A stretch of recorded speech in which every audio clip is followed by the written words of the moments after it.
व्रत के दौरान यह 3 कथा जरूर सुनना चाहिए। चिल्हो सियारू की कथा। जीवित पुत्रिका व्रत में चिल्हो सियारू की एक कथा भी सुनी जाती है। वह संक्षेप में इस प्रकार है। एक वन में सेमर के पेड़ पर एक चील रहती थी और पास की झाड़ी में एक सियारन रहती थी। दोनों में खूब पड़ती थी। पहली कहानी सियारन वाली है, दूसरी जीवतवाहन राजा की और तीसरी भगवान श्री कृष्ण से जुड़ी है। उसने कभी उनका सर कटवा कर डिब्बे में बंद करा दिया, पर यह शीश मिठाई बन जाती थी और बच्चों का बाल तक बाकाना होता था। बार बार उसने अपनी बहन के बच्चों और उसके पति को मारने का प्रयास करती और उसके पुत्र की रक्षा होती।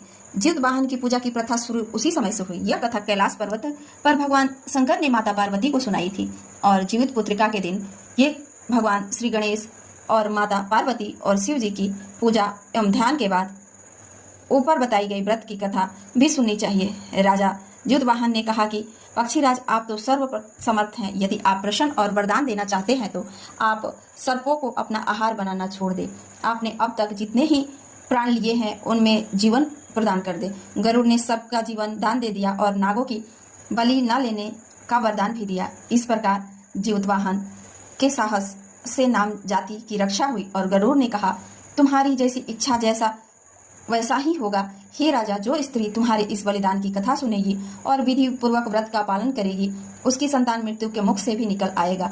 गरुड़ और उनकी बहादुरी और दूसरे की प्राण रक्षा के लिए स्वयं बलिदान देने का हिम्मत से बहुत प्रभावित हुए थे। उन्हें स्वयं पर पछतावा होने लगा था। वह सोचने लगे कि यह एक मनुष्य है जो दूसरे के पुत्र की रक्षा के लिए स्वयं की बलि दे रहा है, और एक मैं हूँ जो देवों के संरक्षण में हूँ किंतु दूसरे की संतान की बलि ले रहा हूँ। इस तरह जीवतवाहन को मुक्त कर दिया और गरुड़ ने कहा, उत्तम मनुष्य, मैं तुम्हारी भावना और त्याग में बहुत प्रसन्न हूँ। मैंने तुम्हारे शरीर पर जो घाव किए हैं उसे ठीक कर देता हूँ। तुम अपनी प्रसन्नता के लिए मुझसे कोई वरदान मांग लो।